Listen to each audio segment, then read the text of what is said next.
हार्दिक स्वागत करता हूं अपने YouTube चैनल में।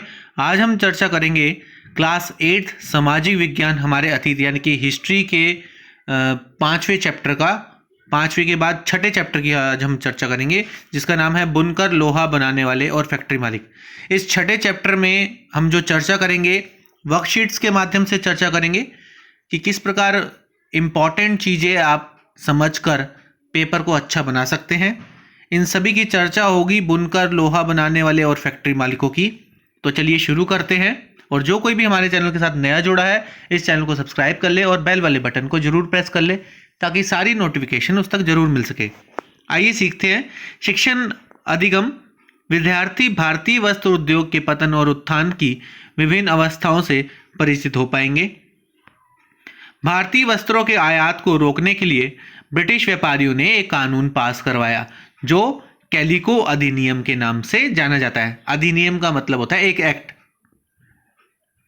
जॉन के द्वारा निर्मित स्पिनिंग जेनी तथा रिचर्ड आर्कराइट द्वारा निर्मित वाष्प के इंजन बन जाने के कारण कपड़ा उत्पादन में तीव्र गति आई। भारतीय बाजार ब्रिटिश कपड़ों से पट गया, मतलब भर गया। ब्रिटिश सरकार ने भारत से कपड़े के आयात पर सीमा शुल्क लगा दिया, जिससे भारत का कपड़ा निर्यात गिर गया। हजारों भारतीय बुनकर बेरोजगार हो गए। भारतीय बाजार ब्रिटेन में बने कपड़ों से पट गया। सूत काटने वाले हजारों महिलाएं बेरोजगार हो गई। सस्ता होने के कारण भारतीय भी इन कपड़ों को पहनने लगे। जो विदेशों से बनकर कपड़े आ रहे थे वो सस्ते थे क्योंकि मशीनों से बनकर आ रहे थे, और जो हैंडमेड होते हैं आप जानते हैं वो महंगे होते हैं। राष्ट्रीय आंदोलन के दौरान गांधी जी ने विदेशी कपड़ों का बहिष्कार और स्वदेशी खादी के बने कपड़े पहनने का आह्वान किया। खादी राष्ट्रवाद का प्रतीक बन गई। 1854 में भारत में कपड़ा मिलों का प्रारंभ होता है। इसी वर्ष मुंबई में पहली सूती कपड़ा मिल स्थापित हुई। 1854 में कपड़े के लिए कच्चा माल कपास का उत्पादन महाराष्ट्र में होता था। सन 1900 तक आते आते मुंबई में 84 कपड़ा मिलें चालू हो चुकी थी। काम की तलाश में मजदूरों का पलायन शहरों की तरफ हुआ। प्रथम विश्व युद्ध के समय ब्रिटेन के युद्ध में व्यस्त होने के कारण भारतीय कपड़ों की मांग बहुत बढ़ गई और भारतीय कपड़ा व्यापार पुनर्फलने फूलने लगा। देखिए पहले किस प्रकार गिर गया था कपड़ा, भारतीय कपड़ों का व्यापार, फिर प्रथम विश्व युद्ध के आसपास दोबारा फलने फूलने लगा। विद्यार्थी निम्न प्रश्नों के उत्तर दें। कैलिको अधिनियम का भारतीय व्यापारियों पर क्या प्रभाव पड़ा? इसका उत्तर है कैलिको, आप जानते हैं कैलिको अधिनियम का क्या प्रभाव पड़ा था। भारतीय वस्त्रों के आयात को रोकने के लिए ब्रिटिश व्यापारियों ने एक कानून पास करवाया जो कि कैलिको अधिनियम के जिस नाम से जाना जाता था। इससे क्या हुआ? इससे भारतीय जो वस्त्र थे उनकी गिरावट आने लगी। भारतीय बाजार ब्रिटिश कपड़ों से पट गया। भारतीय कपड़ों की जो गिरावट है वो होने शुरू हो गई। अगला प्रश्न देखें। भारतीय कपड़ा निर्यात कम होने का प्रमुख कारण क्या था? दूसरा प्रश्न का उत्तर है ब्रिटिश सरकार ने भारत से कपड़े के आयात पर सीमा शुल्क लगा दिया, जिससे भारत का कपड़ा निर्यात गिर गया। हजारों भारतीय बुनकर बेरोजगार हो गए। ये इसका आंसर है। तीसरा है भारत की अर्थव्यवस्था में खादी का क्या योगदान है? राष्ट्रीय आंदोलन के दौरान गांधी जी ने विदेशी कपड़ों का बहिष्कार किया और स्वदेशी खादी के बने कपड़े पहनने को आह्वान किया। खादी राष्ट्रवाद का प्रतीक बन गई। ध्यान रखना है, खादी राष्ट्रवाद का प्रतीक बन गई। और ये गांधी जी ने आह्वान किया था कि विदेशी कपड़ों का बहिष्कार और स्वदेशी खादी के बने कपड़े पहनने का आह्वान किया था, इसलिए ये राष्ट्रवाद का प्रतीक थी। रोजगार की तलाश में गांवों से लोग कहां जाते थे? तो बात की जाए रोजगार की तलाश में गांव से लोग शहरों तक जाते थे, जहां फैक्ट्रियां स्थापित होने लगी।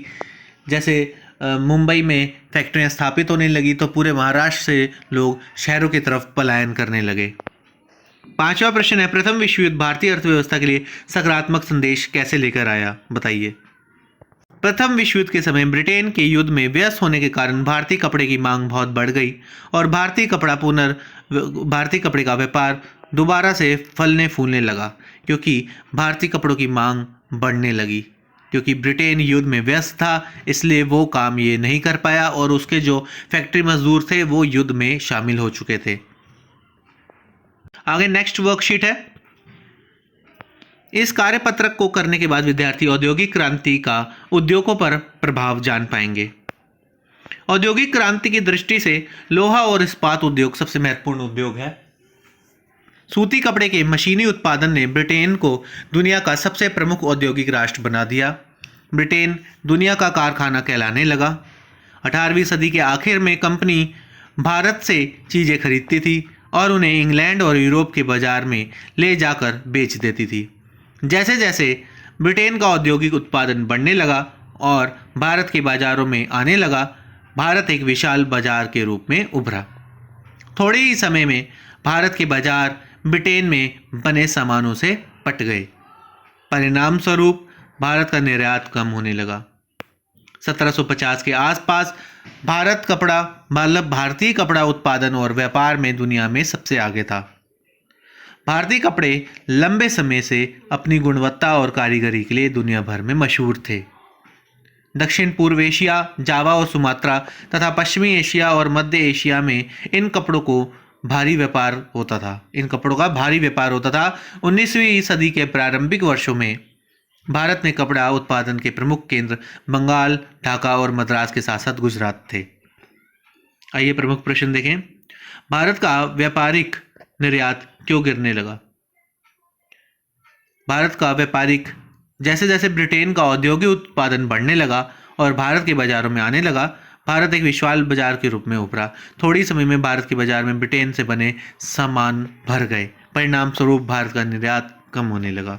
तो ये था इसका कारण जो मेंशन किया हुआ है, आप देख सकते हैं इसमें ये जो लाइन है मेंशन की हुई है।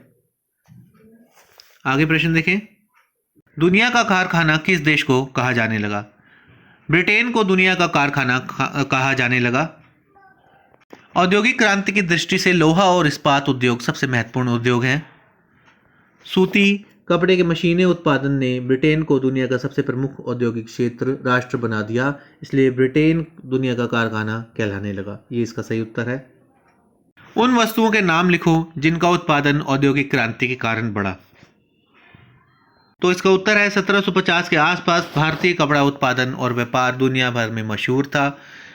भारतीय कपड़े लंबे समय में अपनी गुणवत्ता और कारीगरी के लिए दुनिया भर में मशहूर थे। ये चीज़ आपको लिखनी है।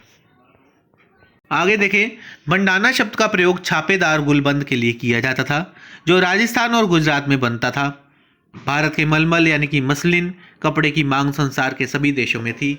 धागों की रंगाई करने वालों को रंगरेज कहा जाता था। स्पिनिंग जेनी का आविष्कार जॉन के ने किया, जिससे कताई के नाम से काम में बहुत तेजी आ गई। रिचर्ड ऑकराइट ने 1786 में भाप के इंजन का आविष्कार किया। इससे कपड़े की बुनाई में क्रांतिकारी गति आई। चरखा और तकली घरों में सूत काटने के काम आते थे। सही वाक्य के सामने सही और गलत के सामने गलत का निशान लगाइए। बुनाई का काम केवल महिलाएं करती थी, ऐसा नहीं है। 1850 में ब्रिटेन की दुनिया का कारखाना कहा जाने लगा। हाँ। खादी राष्ट्रवाद का प्रतीक बन गया, बिल्कुल सही। भारत की पहली सूती मिल 1854 में मुंबई में खुली, सही है। 5वां प्रश्न है। प्रमुख कपड़ा उत्पादक क्षेत्र बंगाल, ढाका, मद्रास और गुजरात को भारत के मानचित्र में दर्शाइए। इसको अपनी पुस्तक की सहायता से देखिए। आप देखिए बंगाल किस तरफ है? कलकत्ता, ये रहा बंगाल, ये सूरत, मुंबई, तो ये सब आपके सामने है, आप देखें। अब इस चैप्टर की है 3rd वर्कशीट, आखिरी वर्कशीट है, कार्यपत्रक 15। विद्यार्थी ये जान पाएंगे कि किस तरह से भारत के लोहा इस्पात उद्योग का पतन और उत्थान हुआ। मैसूर के शासक टीपू सुल्तान की तलवार विश्वविख्यात है, जो इंग्लैंड के संग्रहालयों की बहुमूल्य संपत्ति है। इस तलवार की धार इतनी पैनी है कि दुश्मन के कवच को भी चीर देती थी। इस तलवार में यह गुण कार्बन की अधिक मात्रा वाली वुड स्टील से पैदा होता है। वुड स्टील मैसूर की सैकड़ों प्रगलन भट्टियों में बनती है। 19वीं सदी के आखिर तक ब्रिटेन से लोहा और इस्पात का आयात होने लगा। भारतीय लोहार भी बर्तन और औजार आयातित लोहे से ही बनाने लगे। परिणाम स्वरूप स्थानीय प्रगलकों द्वारा बनाए जा रहे लोहे की मांग कम होने लगी। अंग्रेजों द्वारा लागू वन प्रणाली, वन कानूनों ने प्रगलन के काम को समाप्त ही कर दिया। सन 1904 में अमेरिकी भूवैज्ञानिक चार्ल्स वेल्ट और दोराबजी टाटा ने छत्तीसगढ़ में लो अयस्क के भंडारों की खोजबीन शुरू की। जंगल में अगरिया समुदाय के लोगों की मदद से अच्छी किस्म के लो अयस्क भंडारों का पता लगा लिया। कुछ साल बाद स्वर्ण रेखा नदी के तट पर जंगल साफ करके औद्योगिक नगर जमशेदपुर बसाया गया। यहाँ पर Tata iron and steel company TISCO की स्थापना हुई। इस कंपनी ने 1912 से स्टील का उत्पादन शुरू कर दिया। सन 1914 में प्रथम विश्व युद्ध शुरू होने के कारण टिस्को को स्वर्णिम अवसर मिला। टिस्को को युद्ध के लिए गोलों के खोल, रेल की पटरी और पहिए बनाने का काम मिला। 1919 आते आते टिस्को में बनने वाले इस्पात का 90% इस्पात ब्रिटिश सरकार ही खरीद लेती थी। भारत में ब्रिटिश आयात गिरने लगा और लोहे और इस्पात का औद्योगिक विस्तार होने लगा। बात की जाए टीपू सुल्तान की तलवार किस स्टील से बनी हुई थी, तो वुड स्टील नाम है, वुड स्टील से बनी हुई थी। दूसरा, स्थानीय प्रगलकों द्वारा बनाए जा रहे लोहे की मांग कम क्यों हो गई थी। दूसरा प्रश्न है, तो उत्तर है 19वीं शताब्दी के आखिर में ब्रिटेन से लोहा और इस्पात का आयात होने लगा। भारतीय लोहार भी बर्तन और औजार आयातित लोहे से ही बनाने लगे। परिणाम स्वरूप क्या हुआ, स्थानीय प्रगलकों द्वारा बनाए जा रहे लोहे की मांग कम होने लगी। अंग्रेजों द्वारा लागू वन कानूनों ने भी प्रगलन के समाप्त होने का काम किया। टिस्को की स्थापना जिस आदिवासी समुदाय के बिना नहीं हो सकती थी उसका नाम लिखिए। अगरिया समुदाय, आप देखिए अंडरलाइन भी किया हुआ है मैंने। अगरिया समुदाय के लोगों ने ही मदद करी थी, इस समुदाय के लोगों के बिना नहीं हो सकती थी। प्रथम विश्व युद्ध ने भारत के इस्पात उद्योग को किस प्रकार स्वर्णिम अवसर प्रदान किया। देखिए, तो सन 1914 में प्रथम विश्व युद्ध शुरू होने के कारण टिस्को को स्वर्णिम अवसर मिला। वो कैसे, टिस्को को युद्ध के लिए गोलों के खोल, रेल की पटरी और पहिए बनाने का काम मिला। 1919 आते आते टिस्को में बनने वाले इस्पात का 90% इस्पात ब्रिटिश सरकार ही खरीद लेती थी। भारत में ब्रिटिश आयात गिरने लगा और लोहे और इस्पात का औद्योगिक विस्तार होने लगा। ये आखिरी प्रश्न है, हमारे देश में लोहा और इस्पात उद्योग के निम्नलिखित कारखानों की स्थिति और राज्य के नाम विद्यार्थी पता लगाएं। तो पहला है टाटा इस्पात संयंत्र, जमशेदपुर झारखंड में है। भारतीय इस्पात उद्योग निगम सेल, भिलाई यानी कि छत्तीसगढ़।